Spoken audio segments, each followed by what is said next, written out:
This time we'd like to welcome to the dais Coach Brad Underwood, players Terrence, Shannon, and R.J. Melendez. Coach, if you could provide us with an opening statement. Yeah, my hat's off to Arkansas. They were better today, and they were very, very assertive early. I thought their defense early was a difference. We had a hard time getting into offense, and then every time we made a run, we missed a layup, we turned it over, or we missed free throws, and had opportunities. I love our team. They fought. They never hung their head. They never quit. We forget that one of the youngest teams in Power 5. We forget we lost so much from the last couple teams. So to put a group together and have them fight and compete speaks volumes to these young guys and their character. We knew there would be ups and downs. The guy to my right here, R.J. Melendez, probably went through one of the more interesting seasons, and then to see him finish it off today, the way he did was unbelievable. Showed his ability and what he's going to be in the future. Terrence came in and had an all-league year, no doubt about that. But turnovers were the key. Give Arkansas the credit, and then the one thing that was probably the most disappointing thing was 3 offensive rebounds for us. But Arkansas deserves the credit, and they played better than we did today. Take a question in the front row. Steve Greenberg, Chicago Sun-Times. It's for Brad and also Terrence. You wanted it to be fun. You said that a few times. Players said that also, kind of free and easy. It looked more like difficult, kind of strained or hard and for much of the game. Are you disappointed with how you guys came out and, what the energy level was and compete level and all that? Well, and I think the one thing that, again, give Arkansas some credit, the one thing we fought to do all year is get started. And it's I think we went the first 3 possessions and didn't run anything. All of a sudden they're live ball turnovers and you're behind. And, it becomes when you're playing uphill that quickly, and you do that in the NCAA tournament, it's a challenge. I thought we prepared very well. I thought we'd had good practices.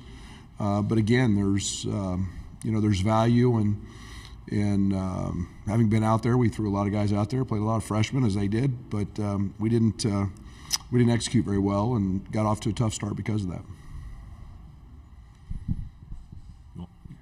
Terrence?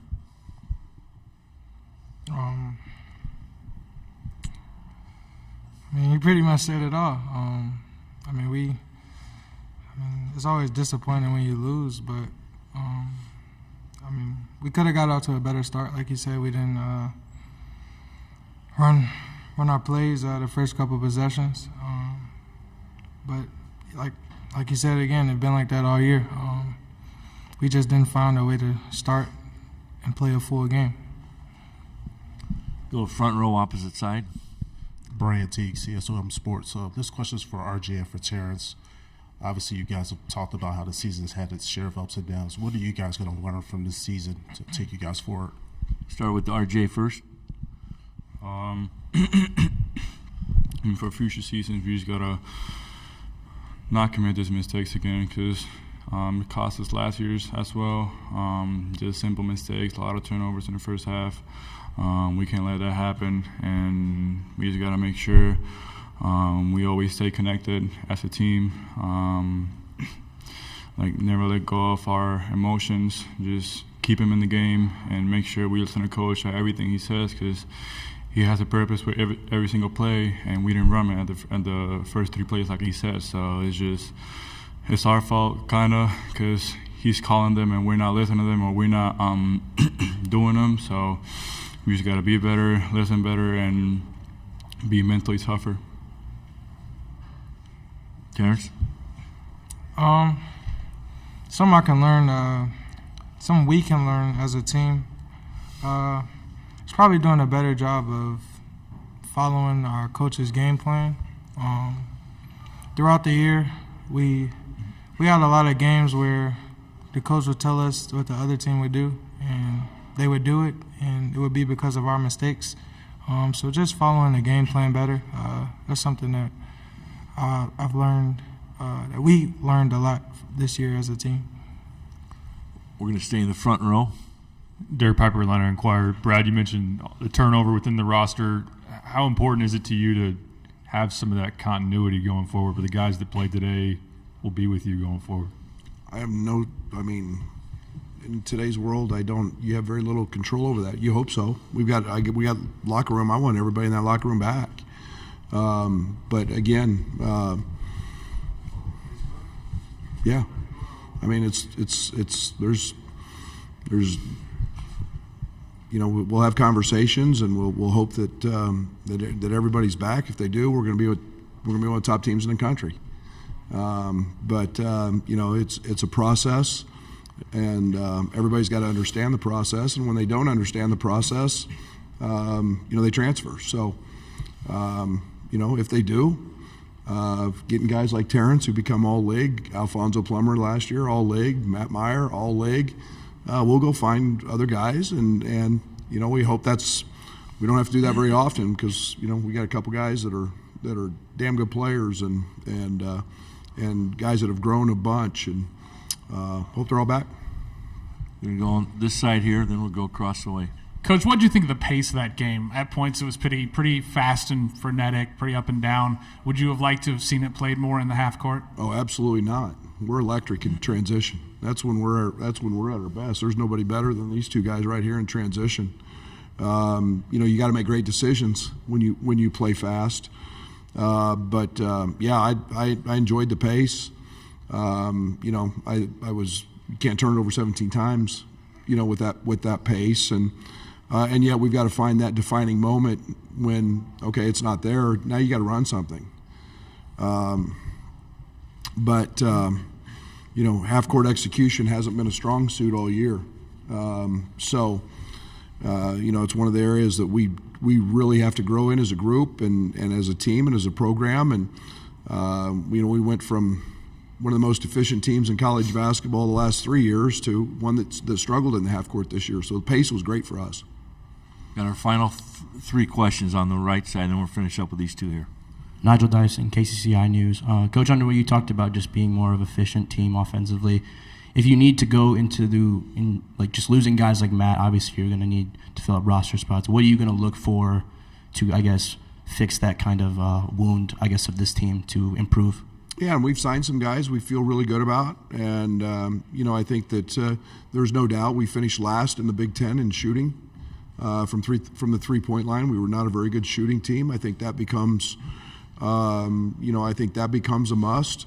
And then we'll continue to evaluate. I mean, we probably need some depth up front and some pieces there, but we'll figure all of that out as we go. And we like the young people we've signed and have them coming into our program. We'll continue to go find. Got a great staff, and we'll continue to go find rock stars in the portal like we have the last 2 years. Okay, on the aisle here. Joey Wright at the News Gazette in Champaign. Brad, what did you see from RJ when he kind of took the game over there, midway point of the second half, personal 8-0 run, and then for RJ, what were you feeling in that moment? No offense to RJ, but the RJ we were going to get all year long, and that's meant to be funny, RJ. Man, I'm so proud of this young man. I am,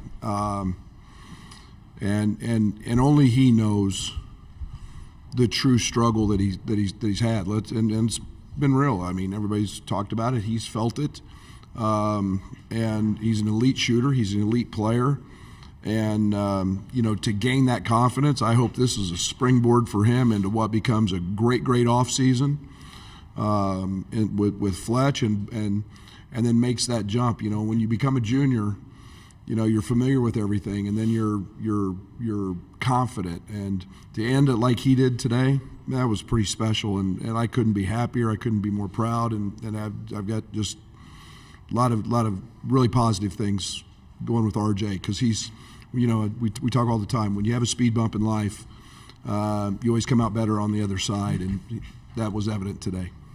Our final question in the front row here.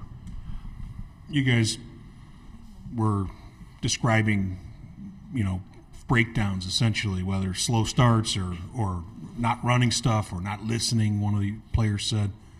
It's March, high stakes, a big opportunity. Can anybody take a stab at why? Just what was the problem? Why was it like that? Yeah, I think it's one of the real inconsistencies of a new team, and I think it's and partly of a young team. I think anytime you're 7, 8, 9, 10 seed, you've probably had a lot of that, the inconsistencies and finding that. And we were high volume, high octane early, and turning the ball over 20 times a game, and not very much floor balance. And I think there's a variety of reasons numerically and analytically that maybe some of that have happened. But again, I think let's not forget that there's a lot of new faces in that locker room, and team chemistry.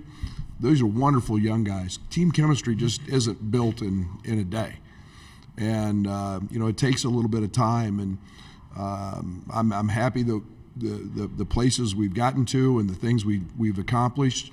But again, there were some challenges and some shortcomings, and teams didn't guard us and at the 3-point line, and teams take other things away. All those things manifest themselves into some complications that you have to deal with.